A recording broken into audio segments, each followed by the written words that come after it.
फिर जो जल का आवरण है उसे अग्नि पी जाता है, अग्नि वायु में और वायु आकाश में लीन हो जाता है। हे ब्राह्मण, आकाश को तामस, अहंकार, भूत आदि को महतत्व और सबके सहित महतत्व को मूल प्रकृति अपने में लीन कर लेता है।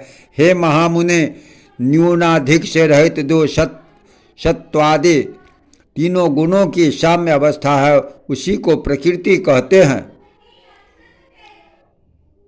इसी का नाम प्रधान भी है। यह प्रधान भी संपूर्ण जगत का परम कारण है। यह प्रकृति व्यक्त और अव्यक्त रूप से सर्वमयी है। हे मैत्रेय, इसलिए अव्यक्त में व्यक्त रूप लीन हो जाता है।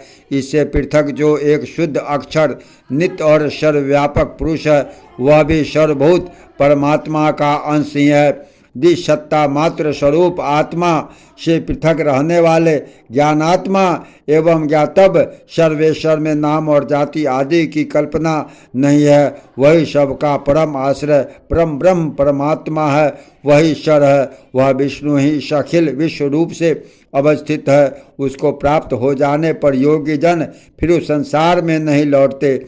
जिस व्यक्त और अव्यक्त स्वरूपनी प्रकृति का मैंने वर्णन किया है, वह तथा पुरुष, ये दोनों भी उस परमात्मा में लीन हो जाते हैं। वह परमात्मा सबका आधार और एकमात्र अधीश्वर है। उसी का वेद और वेदांतों में विष्णु नाम से वर्णन किया है। वैदिक कर्म दो प्रकार का है, प्रवृत्ति रूप कर्म योग, निवृत्ति योग रूप सांख्य योग। इन दोनों प्रकार के कर्मों से उस सर्वभूत पुरुषोत्तम का ही यजन किया जाता है।